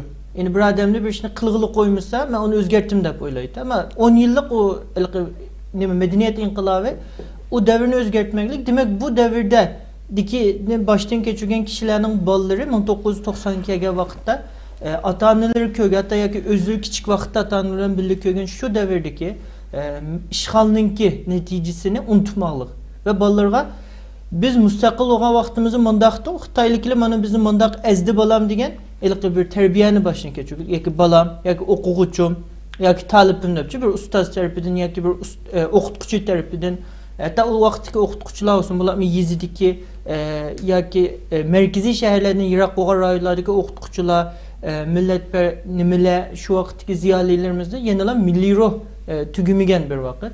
Ondan sonra o vaxtki 1990'daki o yaşlar Şərqi Türkistan'ınki da şunda bir hareketini elip bir nurgun cihetten bayattın diyenimizde. Şu an Barı İnqilabı yüz verdi. Onundaki Xotende hemen mesela 1994 doğulgan o vaxtlarda Xotende mesela Şireli vakası, Küreş vakaları yüz verdi. Oxşaş derecedeki çoğun kurallık hareketler. Onundaki Guma, bu yine Şərqi Türkistan'ınki nurgun rayonlarda bu xil kurallanış, kurallık bir hareket ki teyarlık kılış ve teximi köp şekilde, teximi teyarlık şekilde nurgun nesile yüz verdi. Şunun için o vaxtki yaşlar qaraytqan bolsaq, o vaxtki yaşlar Şərqi Türkistan'ınki bir müstakil devlet ikenliginden tabi vazgeçip bulanmalı. Mesela hazır biz gün tertipte yaşlar değilim de çoğunlarımız. Mesela biz Şərqi Türkistan'ın müstakilliğini ikinci plana koyup mesela başta bir avtonomiya ağaçtırılımı, avlan manıqı ağaçtırılımı da bir ikinci bir tallaşını oyluşu vatıtımız var. Biz menemez eğer bir ayrıltık alamaz. Ama yine bir oyluşu vatıkan yaşlar var. Ama o vakitteki o yaşlara nispeten o bir elki tallaşamaz. Çünkü bu bir müstakil devletti. Onun ballardı. Onun tatıvatı. Ondan başka bir oylanıp bakay, bir tallap bakay deydiğim bunda bir neyse de inığı yoki zihniga olturmaqlıq bir devir hesaplanıyordu. Şu vaxtda çıkan karşılıqның köpüncüsü kurallık yoki başka bir şekilde takım güçlük hareket bilen, aksiyon bilen çıkırlar. O vaxtki yaşların hareketi şu. Yani hazırki yaşlar degenimizde yine oxşa 20 yaştan başlasak mesela yoki 18 yaştan başlasak 35 yaşgacha bo'lgan yaşlarınki farqimiz biz müstakillikni yoki müstakil hayatni bizning atalarımızdan anladık. Doğru, kitaplardan anladık. Barın inqilabçılığın, şehitlerden ügendik. Şunun ruhini yeni tordan yoki ma'lum bir vasıtalık ügendik. Bir vasıtamız. Biz yaşamadık o nemeni, nurgun nesini. Onda qoğanken bizning işimiz teximi tez. Çünkü biz en avval başkalardan da bir ruhunu ilip, onu özümüzün kimligiga singdirib, onundan keyin bu özümüzün kurban qilgan nurgun ruhunu şekillendirişimiz gerek. Bu noktadan yani müstakillik, meşgul işğalninki en cık tesirge, Xitayninki teximi segekleşken, texmi tecrübege erişken, her bu Şarkı Türkistanlıklığa ma fırsatını vermesen butken, ma fırsatını vermesen butken gibi bütün fırsatlarını, mesela 90'ıncı yıllarda medreseler, dini təlim terbiye azraq boşaşqa vaxtlardı. Bazen nimile kitaplar, nurgun neslerini tapalayıp tıkandı mesela. Bu texmi çıngıp, texniki bilen bizlerkege vaxtıda mesela men özümde biraz nime dep hesaplasam buldu. Bəxtlik bu noktada ama mendin kiyinki 2000 yıldan kiyinki yaşlarına nispeten bu takıma Xitay takımı çın tutkan özü yaratkan bir kimlik var. Yani Xitay'nın bir partisi Xitay bilen yaxşı yaşayalaydıqa, yaxşı yaşayıp kerek olgan ve şunday Xitay'nın qattiq kol besivi tutkan, bütün yoqqılığı tutkan, ondaki halga vaxtıda izvitelaydıqan diyen bir obraz var Xitay yaratmakçı. Şu obrazı kubul kılaylı kımaylı kallımızda bir sındırılgan, zihnimizde bir olturğuzulgan bir evlat kiyinki, takımı kiyinki evlatlarca. Onda qoğanken bizle olanın farkı şu. Yeni birisi bir milletninki müstakil olalışı için, yani her kadar bir hareket kılalışı için değil. Her kadar bir hareket kılalışı için onlarda bir teşkili kültür ulaşıyor, teşkilat kültürü. Yani bu diğerlik teşkilat kuruş kültürü emez. Bir işini bir 10 adam bilen bir iş kılalaş, 10 adam bilen bir planı tüzeleş, o tüzgen planı emel kılış, onun için bunu icra kılış. Bu neyse bizim devrimizde gelgende Xitay. Xitay bunu tıkıma bütünle yok kılgan oldu. Kay şekilde ise Xitay mesela bizim devirlerimizde mekteplerimizde mesela Türkiye'de kurmuşuz. Bizim mekteplerde kulüpler yok. Okuvçular özü halıgancı kulüp kuramaydı. Kanavut'ta ise Gürcekler var. Gürcek degen neme?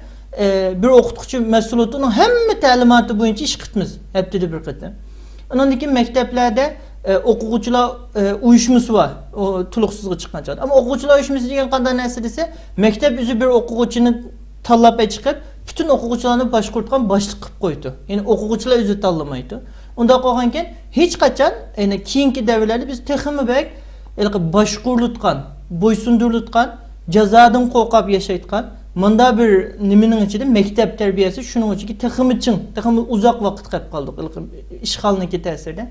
Şu cihetten bizde teşkilatleniş, onlardan bir yerkili bir adamla baş kılıp redlik ve üzümüz bu teşkilatın içinde, teşkillik bir hareketin içinde töhpü koşap, onun mensubiyetimizi tabi kılıp kılış hareket bu kültürümüz hıl eğir yok kılış, hatta yok kılındı desek mi oldu? Yani üzümüz biraz oylanğan dinkin, kitaplarını cıkrak okuğan dinkin, başka milletinin tarihlerini, başka milletninki kılgan iş iznalarını kögendin keyin esi manda kılınış gereken de kayıtıdan ügün tutkan bir nesige ayrılıp kaldı. Şunun için bu noktada mı biz barın nimeler bilen, barın inkılabı ya barın cihadı yüz bergen şu devirinin yaşlarından farklanıtkan bizdeki en kem ruhunun birisi. Yeni birisi menimce Xitay bunun da en köp oylagan nerse şu değil mi? Birisi nişanımız ne yok kılvetti. Ya ki en avval kimlikimiz yok kılvetti. Biz bir kimlik krizisi peyda kılıp koydu. Mesela Uygur, Şarkı Türkistan, ulus kimlik, milli kimlik, dini kimlik. Bunlar tuğan sırayla ki kalımızı mübheme birbirisi bilen zıtlaştıkan Allah'a kilişki başladı. Aynı vakitte onda mesti. Onun için biz üzümüzünü tuğan sıra, 70 yıl davamlaşkan sıra bir Uygur kimliki yaratmışsak bulmaydı. Yani biz bunu inkar kılamayız. Bir adli kimlikimiz var. Ama bu Uygur kimlikini nimeler bilen toşkuzutmuz işçini. Diğer vaktimizi karısak bütün Xitay'ın işgaldaki 70 yıl var aldığımızda. Mesela bu bizni biraz kıynaytkan bir ahvalda. Ondan sonra biz bir kimlik krizisizdeki en ahırkı, en eğirmeleri yaşavatkan, devirde yaşavatkan yaşlar olduk. Onun için bunun koşulu biz o nişanımız bayam digendik. İniksiz bir nişanda kap kaldık. Şunun için bu noktalardan ve bizimki cemiyetimizde yüz bergen bazen her noktadan dini, milli ve başka noktalardan ki mesela fikirler, hata fikirlerinin ki sınıp girişi, yaşlarının bununla asan aldığını bir kitişi bu nesile mi? Yeni bizlerdeki bir kemçillik terpi hesaplıntı da koymuş. Onun için bu noktalarda biz cık cihetten bu 90. yıldaki o yaşlardan arkada de parayma gibi bir şey tekite başka tuluklunluğa ya ki mümkünlüğe ya olsa ustazlık cevap basip oldu. Allah razı olsun. Lazım sualga yana qo'shimcha gaplar uchun Abdusalom taklimakan qarindishimizni so'rsam.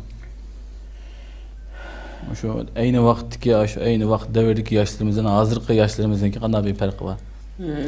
Abdurrahman şimdi daim atraflık tekstili oturup koydu. Hakikaten Xitay 70 yıllık işgaliyeti de 70 yıllık işgaliyeti de Şarkı Türkistan'da en dikkat kılgan, en igır kögen nersinden birisi teşkili bir iş kılıştı. Teşkilat kurdu da töteden bir gelip bir iş kılgan, teşkilat kurdu da cezalarını bir şarkılık bunun bek zerbe verdi. Bunun neticesinde biz hazır mı, çet elde muhaceret tuturup mu teşkili bir hareket kılalarından bir vaziyetke bir ahvalığı tık yapılamadı. Çeklik derecede teşkillenişler var. Muhaciretteki umumi yaşlarga nazar sağlattığımızda bir yaşınınki 50-60 yaşınınki bir yere gelip teşkili bir iş kılgısı umumi ahvalı karattığımızda intayin aciz bir teşkilleniş. Çünkü muhacirette biz bizimki iddiamızda 3 milyondan artık Şarkı Türkistan'la bağlılığını deymiz. Türkiye'ye karga vaxtımızda mı? Türkiye hususi da diğer vaxtımızda Türkiye'nin özde mü? Hiç olmayacakta 5-6 bin yaş balalarının bağlılığını bilmez. Lakin teşkili bir hizmet kılan vaxtımızda yaş balalarının teşkilinin şehvalı intayin için arlak bir vaziyette. Bu noktada dinlep etken vaxtıda Abdurrahman kardeşimden degenedek teşkilleniş bir medeniyetin teşkilleniş kültürü, teşkilleniş insanın ki asli mahiyetindeki ictimai bir mahluk degen bu hukumdan bek jiraklaşıp kettik. Ve birbirimizden çıkışamaydıgan, ma'lum derecege çıkışıp onun kendin cidel kılışıp kaldıgan, kapılışıp kaldıgan, batnap kaldıgan. Lakin özümüzdeki siyasi gayesi, siyasi hayatıyla şahsi hayatını ayıramaydıgan. Kişilik münasebetimizden teşkili münasebetimizden ayıramaydıgan. Bir şahs gibi olan göz karşımız bilen bir şahslardan terkip tapan teşkilatga karatan göz karşımızdan ayıramaydıgan bir reallıkını yaşavatımız. Bu noktalarda hakikaten özümüzdeki terakki kıldırılışımıza ihtiyaç var. Muhaciretteki yaş balalarına nispeten teşkili bir yaşayışının ki mecburiyet ikenlikini his kılışka ihtiyacımız var. Karayman bunun toluklardan düşüncelik. Allah razı olsun. Abayım Abdurrahman da bütte. Aşı vaxtdaki yaşlarınki yaşlar yani şu müstakil buatqa müstakilde yaşap akkan şu bizim Şarkı Türkistan müstakil buatqa vaxtdaki insanlarınki oğlu neveler falan aşılardan anlagan depti de. Hazırki qarindaşımız bolsa, mesela ya ustazdan anlaydı ya kitaptan gördü o mesela 2000 yıldan keyin tug'ilgan qarindaşımız bolsa. Şu hazırki yaşlarımız şu aynı vaqt yaşlarımızniki qayerdan ügüniş gerek? Yani qanday ügüniş gerek? Bu noktada o yaşlarımızdaki birinci olup birbiriyle boğan ihtiram hürmetini ügüniş gerek. Bunu da ben kısaca bir noktanı izahlamakçı. Rahmetlik dedem davamlı bizge gep kılgan vaxtıda deydiğin gepini cık deydiğin sözünden birisi men 1994 yılından beri minancinim mutqa qalgan jan dedi şu. Nemiş qalgan degan chaqda mening sepdaşlarım şu vaqt şehit qilindi. Köp sallıqqa Alimcan degan qarindoshlar, Alimcan olsun, Ahmet Tarif olsun, başka dedem rahmetlikning sepdaşları Aşibeddin gibi Qarash medreseninki teşkilligüçüleri şu medrese qilgan aşı sepdaşları 94, 95, 96'larda şehit qilindi Xitoy tarafidan. Bundan olgan ekan, men 20 yil ortiq yashadim deb şu vafot olgan kadar şu hadiseni bizge dep berdi. Bundan mening tushungan noktam özara birbiriga bo'lgan mehr muhabbatiningki naqadar cho'nqurligining bir namoyandasi, bir ifodasi deb ko'rindi. Shuning uchun biz o'rganishga tegishli tunji narsa bu. Bir-birimizga bo'lgan hurmat, ehtirom, bir-birimizga bo'lgan hissiy bir bağlanışımızningki kuchli bo'lishinin zarurligini müşahede düşünüşki bo'ldi. Bunun yana bir örneği rahmetli dadam musibet olib vafot etib ketgandan keyin men Abduqodir akam yapjanchilik ko'ngilni buzgan uchun aqadar bu masalaga qayg'urgan çok az adam ko'rdim. Bunun sebebini tadqiq qilgan vaqtimizda 30 yillik bir sepdaşlıkni ko'rdim. Dadam bilan Abduqodir akamning orliqida. Bundan mening ko'zim bilan ko'rganim bilan bu şu davrdagi yoshlarningki davom etdi bunday degan joyda. Şu Zeydin Yusuflarningki sepdaşlari mayli Abduqodir akam bo'lsin, mayli rahmatli dadam bo'lsin, şu jihatningki aqsab ta'minatlari, aqsabdagi odamlar bular. Şu cihatni bilib bilallar, bilib manga odamlar. Ve bununki hozirga qadar davomlashgan av qarindoshlikka bizga bir ulgu namoyon bo'ladi. Biz sahabelarninki qarindoshlik ulgularini, bir-birimizga bo'lgan muhabbatini manbalardan, kitoblardan jiq ko'ramiz. Davrimizdami andaq bir qarindoshlikninki, shunday bir-biriga bo'lgan bog'lanishning kuchligi kunimizdagi Sharq Turkiston davoyimizninki kunimizga kelib yetib kelishida bo'lgan ta'sirini bu şekilde tushunishimiz mumkin. Bu noktadan ilib aytgan vaqtida A davridagi yosh bolalarning bizni o'rganadigan nuqtamiz, birinchi nuqtasi bir-birimizga bo'lgan bog'lanishimizning kuchayishini o'rganishimiz kerak. Ikkinchi nuqtasi Aoyadagi jasoratdan biz o'rganishimiz kerak. O'ylab bakinglar, Xitoy boshqarayotgan bir jo'g'rafiya. Mangdamda bir Xitoy askari qurolli kuchlari, qurolli saqchisi, yan birmisi var.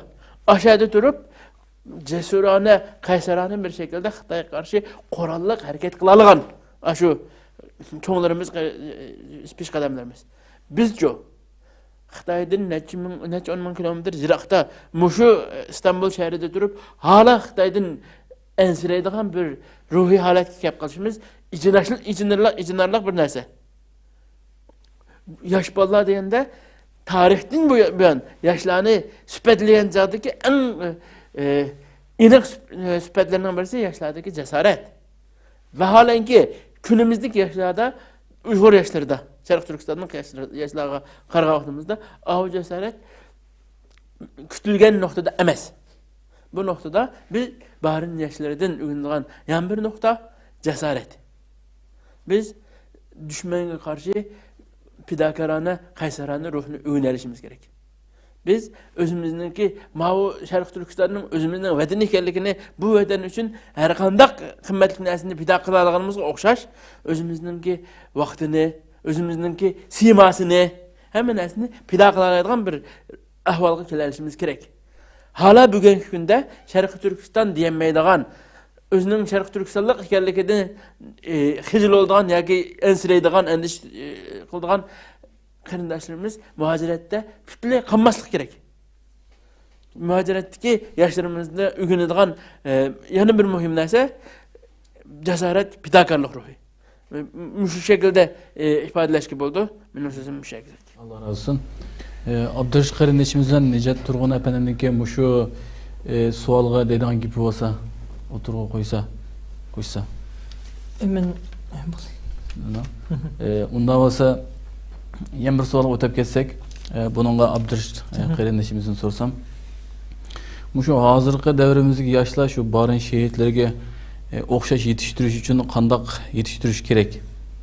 To'g'ri ozroq. Menimcha, hozirgi yoshlarni barin shehidlarninki shu vaqtdagi ruhi yoki shu vaqtdagi masalalarga qarash pozitsiyasi mesela nuqtasidan o'xshash yetildirolmaymiz deb qarayman. Chunki u vaqtdagi yoshlarninki o'ylashgan, hisoblashgan nuqtasi bilan bizning hisoblashgan nuqtalarimizda jiq farqlar bo'ldi. Chunki ular bir davlatni qurish uchun hamma narsadan voz kechgan, ammo bizning nimamizga kelgan vaqtida ham ular u nishonni tiklagan vaqtida ular hisoblashgan balki oz narsa bo'lardi. Ama hozirgi davrimizga qaragan chog'imizda hozirgi yoshlarimizni hisoblashi kerak bo'lgan yoki biz hisoblashni xohlamasaqmi hisoblashib ketayotgan nurg'un narsalar bor hozir. Chunki deganimdek 90-yillardagi Uyg'urlarning yoki shu vaqtdagi Sharq Turkistonliklardagi kimlik bilan hozirgi Sharq Turkistonliklardagi kimlik va bog'lanadigan nurg'un narsalarda farq bor. Menimcha bir necha nuqtani biz shakllantirishimiz kerak yoshlarimizni. O'xshash yetishtirishimiz yoki shu vaqtdagi kishilar qila olgandek Sharq Turkistonning mustaqillik uchun bir manfaatlik, bir natijalik bir xizmat qila olishi uchun Sharq Turkistonninki kelgusiga nimelerni ularda şekillendirishimiz kerak degan chog'da birincisi bir tarixni bilish kerak. Bizning hozirgi yoshlarimiz tarixiy haqiqatni bilish kerak. To'g'ri biz u vaqtdagi janglarning tafsilotini, bo'lgan ishlarni, shaxslarni bilishimiz kerak, ammo birinchi ular bir narsani his qilishimiz kerak. Esimizda bo'lishi kerakki, biz Sharq Turkistonning bir mustaqil ekanligini, mustaqil bir davlat ekanligini buni keskin holatda bilishimiz va buni yani qaylashimiz kerak. Bu bir bilim, bu bir mesela mavhum bir narsa emas. Buni e'tiqod qilish deyish uchun bu bir bilim shaklida kallamizga o'rnish kerak tunjulab. Mening eng afsuslanib qolganim nurg'un yoshlar u bir siyosatchi emas. Onun bir siyasi tanlashga ehtiyoj yo'q. Hatto bu Sharq Turkiston davosida yoki masalasida cho'ng bir qaror veritgan o'rinda emas u yoshlar. Ama hozirdan boshlab biz Sharq Turkistonda mustaqillik talab qilsak yoki mustaqil bo'lamiz desak, dunyo bizga yordam qilmasligi mumkin yoki Xitoyni yengolmasligimiz mumkin deb hozirdan tortib masalani siyosiy cho't bilan so'qitishi. Yani bir adam siyasetçi emasken nimiş bir narsa siyasi cho't bilan so'qitdi. Mesela bir akademisyen meseleге akademik nuqtadan qaraydi. Tarixda mushu bahmeti yo'qmidi.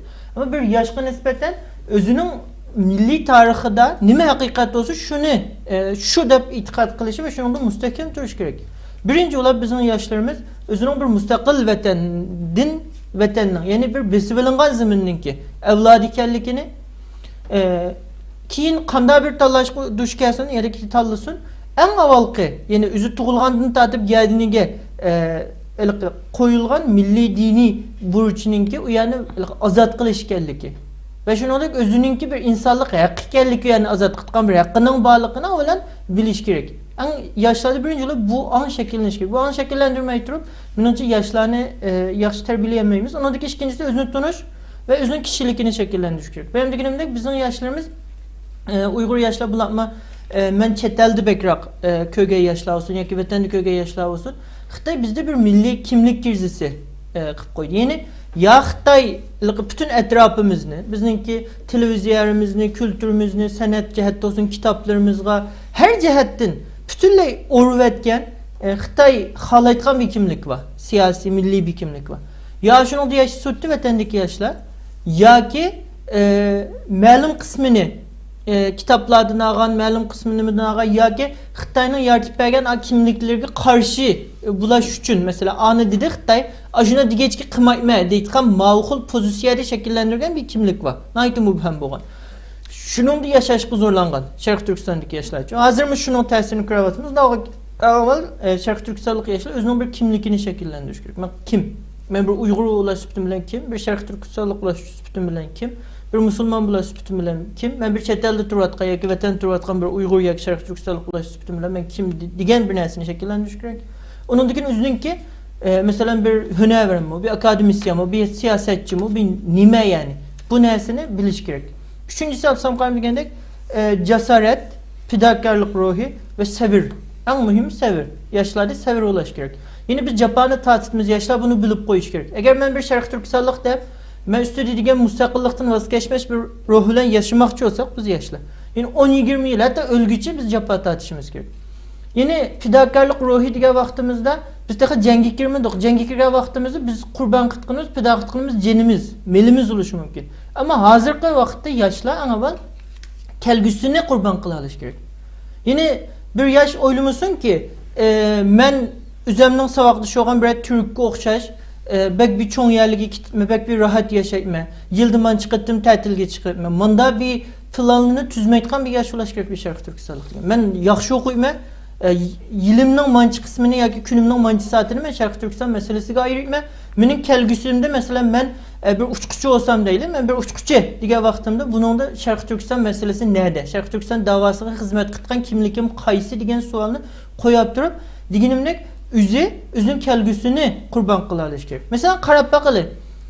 Bugungi kunimizda nurg'un büyük adamlarımızda ustozlarımız var. Akademik sahada mesela. Bularning ko'pi professor emas. Albatta professor bo'lganlar bor, ammo ko'p professor emas. Bu professor bo'lganlarga qarasanglar, bunun akademik nimasi ilmiy kuchi kuchlik. Nurg'un narsalarni yoza oladi, qila oladi, ammo ular shu professor bo'lishga ketgan vaqtini Sharq Turkiston davosiga qurbon qila olgan. Ya'ni shunday bir qurbonlik bizni talab qildi. Ya'ni nurg'un ustozlarimiz bor. Qarasanglar akademik ünvanını dahi yaqında algan, dahi almagan akademik ünvanı kichikib ketgan nurg'un kishilarimiz var. Bu adamning tirishmaganligidan, dötlükidan yoki akademik quvvatining tuvanligidan emas. Ular ayni vaqtda o'qigan vaqtida maktabning oldida ulab o'qigan kishilar. Ammo bular Sharq Turkiston da'vosi uchun o'zininki kelgusini qurbon qila oladi. Masalan, Yevropani misolga olsak, men Yevropadagi nimalar bilan fikrlashgan vaqtimda Yevropadagi yoshlar, men bir kimni ayplash uchun demayapman. Yevropada can beqish uchun yoki Yevropada o'zining rahat bir turmushini qurish uchun ijtimoiy pallarni tanlamaydi. Yani belki tezroq ish qurilish uchun tabiban yoki masalan kassirlik, bankirlik degan pallarni tanlaydi. Masalan Germaniya bir misol. Ama ijtimoiy pan, mesela siyaset, xalqaro munosabat, bunday kasblarni tanlagan yoshlarningki xizmat tepish yoki ish qurilish nisbati biraz az o'tu. Unda qolgankin Yevropada deyli masalan deyli. Üzünü muşu kesiplerine tanlaganlar Sharq Turkiston da'vosi uchun. Buningdan keyingi hayotida biraz jafo tortishi mumkin. Asan ish topolmasligi mumkin, topsimi o'ziga loyiq, o'zi o'qigan kasbda ish topolmasligi mumkin. Ammo Sharq Turkiston uchun o'zining kelgusini pido qila olgan bir yosh o'ti. Shuning uchun bu nuqtadan yoshlar o'zining kelgusi planini tuzgan vaqtida men qancha yilimni, qanchalik yeshimni yoki men qazana olishim mumkin va qanchalik muvaffaqiyatni Sharq Turkiston da'vosi uchun pido qila olayman degan bir ruh hozirgi yoshlarımızda şekillengen vaqtida undan keyin biz shularga o'xshash yoki shular qilgandek ishlarni qila oladigan yoshlarni qila olamiz. Undan keyin tashkilot kulturi yoki davlatchilik ideologiyasi. Ya'ni tamam, men masalan bir islomiy qimmat qarashlar ustida harakat qiladigan bir yosh. Yeni birisi unda u qimmat qarashga harakat qilmasin. Mesela mening bir tashkiliy mansubiyatim bor. Mening bu mansubiyatimdan rahatsız olsun ama Abdusam Qarim degandek bizning bakjiq teşkilat ya derneklerini kurup ketkinimiz, mesela teşkilatlarını kurgunumuz, bu teşkilatçılık kültürümüzün küçüklük noktamaydı. Belki şunçacık teşkilatlarımız boğan takdirde mi, yeni ortak bir hareketin hemkarlığını güçlendirilgen vaktimizde, halkımız teşkili şekilde plan ve yönlendirişke boysunğa vaktinde, ondan kim biz bu ruhunu şekillendirgen bu. Şunun için yaşlarımızda etraftakilerge işiniş, teşkili hizmetlerini kılanması özü şekillendiremesi mi? Bununla bir avaz koşuş ruhi bulaş gerek. Benim oylaytqanim şu, onundaki en ahırsta bizim yaşlarımız özününki kimlikini bir paklaş gerek. Kimliki de Xitay şekillendirip koygan, meyli manevi cihettin bolsun, meyli her xil milli cihettin bolsun, her xil özünün kalısını koygan, zihniyetiki şekillendirip koygan sözleşmesi de yoki kiyini hatta demiliş adetleri geçe, başkaları muamele kılış adetleri geçe boğan öz kimlikiga, şahsiyetiga singib ketgan meselelerini asasda pakizlab turish kerak. Çünkü bir Sharq Turkistonlik yosh hergizmi o'zining düşmanının o'ziga singdirib qo'ygan u marazlar bilan utuq qozonolmaydi. Biz hozirgi davrimizda ko'rayotgan nurg'un meselelerimiz mayli o'z aramizda yoshlar orasida bo'lsin yoki cho'nglar orasida bo'lsin, nurg'un narsalar qarayotgan bo'lsak, meselelerga Xitoyninki bizga shakllantirib qo'ygan şu merez kasalliklari bilan qarab qolganligimizdan, shunda tahlil qilganligimizdan, hatta ba'zi o'zimda mis qitma, bu narsalar bizni ziyon tortqizyapti. Bizni Xitoyga qarshi turishda yoki dunyoninki hozirgi ko'nilgan xalqaro bir qimmat qarashlarga singib kirishda, singishda, moslashishda to'salg'i bo'lyapti deb qarayman. Menimcha hozirgi yoshlarda mushu bir necha nuqta asl olgan vaqtda bularni bayam degan pidokorlik ruhi eng muhim. İnşallah bundaq yoshlarni inşallah shakllantirib bo'ldi. İnşallah. Allah razı olsun. Ahirgi savolimizni kelib qolibdimiz. Abdurashid qarindishimiz savolimiz azroq javob bergan bo'ldi. Bu yoshlarimizga bir tavsiyalari bo'lsa, uchlarniki ayrim shaklda bir yoshlarimizga bir tavsiya qilishdan umid qilaman. Birinchilab Nejat Turg'un apandimdan boshlasak. Rahmat. Jiq tavsiyalar bo'lib qoldi. Nima deyman, ammo ba'zi nuqtalarda masalan bunu cho'qim yoshlar shakllantirish kerak. Birinchi zihniyat, ya'ni da'vo zihniyati qanday bo'lishi kerak? Da'voning zihniyati chiqib urug'chiqanlarimizning nemisini so'rg'in qilib qo'yishlimi yoki bo'lmasa bu bir büyük bir davanınki bir neferim o bizcu. Nurg'un adam o'ylashi mumkin, mening bu rasmni ko'tarib chiqishim o'zimning oilamnikini qilyapman, vatanimni qutqizolmayman. Men bir siyosatchi emas. Ama Xitay onda qaramaydı bizden. Çünkü her bir qo'saqda tug'ilgan Sharq Turkistonlik bir Xitoyniki düşman nimasi kategoriyasiga kiradi. Shu sababdan homiylikdan bo'lsin, qo'saqlik vaqtidan bo'lsin, tug'ilganligidan bo'lsin, qiyri yosh, egiz, paka urug'chilik demay yo'qotyapti bugungi kunda-chu. Biz bu her bir Sharq Turkistonlik, shu bir Sharq Turkistonniki bir nabiri, bu davaniki bir partisi, bir nimasi. Biz qo'limizdan kelishicha imkoniyat bilan to'g'ri bir zihniyat bilan, davo zihniyati bilan, ya'ni davlatchilik zihniyati bilan harakat qilishimiz va bu davoda bir kishilik o'zimizning sepini ilishimiz kerakini, o'zimizningki qaysi yerdagi o'rnimizni topa olsak, shu yerda o'rnimizni tutgan holatda bu nimani olsak bo'ldi. Masalan, barın nimasi yoshlarning nimasiga qarasak bu yerda bularda bir davlatchilik zihniyati bordi. Bularda bir mesela buyurulgan işlerden ait yaxşı nimisten orundaydı. Lekin bularda özü sözü birlik vardı. Mesela digen sözge, digen nimelerge bular özünki emeli hareket bilen ispatlaş nimi badi ifade mesela. Bu sebepten bu zihniyet meselesi, bu deyilgen nimege emel kılış meselesi ait mühim de parayma. Lekin kimlik ve mensubiyet meselesi var bir yerde. Erbe Sharq Turkistonlik yosh o'zining kimligini bilish gereken, nereden kelganligini, jildizini nereden ekanligini bilishimiz kerak. Ya'ni Xitoy biz kirgandan keyin bizning eng cho'ng qilgan bizga zulmning nimasi, ya'ni bizning zihniyatimizga bosqinchilik qilish bilan birga bizning tarixiy beg'imizni kesib yetiglik, o'zininki Xitoy manbalaridan elingan kitoblari bilan, materiallari bilan yoshlarimizga shu darsni o'tuglik, shu yoshlarda o'zining asli kimligini, asli Sharq Turkistonlikning qanday bo'lganligini his qilolmag'lik yo to'g'ri tunishga kelinmaylik. Shu bu narsaga jiq ahamiyat berishimiz kerak. Shu bilan birlikda chet elda cho'ng bo'lgan yoshlarda, cho'ng bo'layotgan yoshlarda mansubiyat masalasimiz bor. Ya'ni bizningki ichki kimlik masalasi, ichki kimligimizning bir o'rtaq mavjudligi. Birisi Sharq Turkistonlik kimligi, ikkinchisi turayotgan davlatdagi bir kimlik masalamiz bor. Shu bu ikkisini bir tampon holatda tutishimiz kerak va en yukarı oranda tutuşumuz gerek olduğunu Sharq Turkistonlik kimligi. Çünkü biz yaşayotgan devletimizde yaşayotimiz nurgun nimege yetiştik. Yardımlığa qo'llashga, kütü nim qilishga. Bu devletke elbette biz teşekkürümüzü, minnettarlığımızı bildirimiz. Ama bizden en mühim oranda turuşta istik olan gün tarihte Sharq Turkiston devleti, Sharq Turkistonlik bir mensubiyeti. Çünkü bu yerden bir besvilangan bir zaman, bu yerde bizden devletimizi qaytırıp elişti, müstakillikka erişimde hareket qilishini kutib turayotgan milyonlagan xalqlar var. Bugünkü irqiy qirg'inchilikka uchrayotgan holatda nihoyatda qiyin ahvolda turayotgan bir xalqimiz var. Şu bu mayli insonlik nuqtasidan bo'lsin, mayli siyosiy nuqtadan bo'lsin, bizning eng yuqori o'rinda turadigan mansubiyatimiz Sharq Turkistonlik mansubiyati. Şu men mushu ikkini nuqtaga yoshlarni diqqat qilishni, to'g'ri nuqtaga ahamiyat berishni ve zihniyetimizni, dava ideyimizni, mensubiyetimizni to'g'ri yerga tanlashni, to'g'ri bulaqdan dava qaynligini ichishni tavsiya qilaman. Hammalarga rahmat. Allah razı olsun. Hem de Abdüsalam Tekrim Akan kardeşimizin bir tavsiyelerini alsak.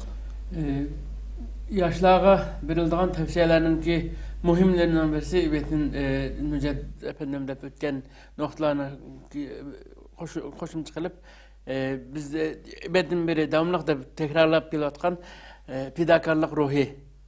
Bu ruhni özümüzde yitildirelişimiz intihar zörür.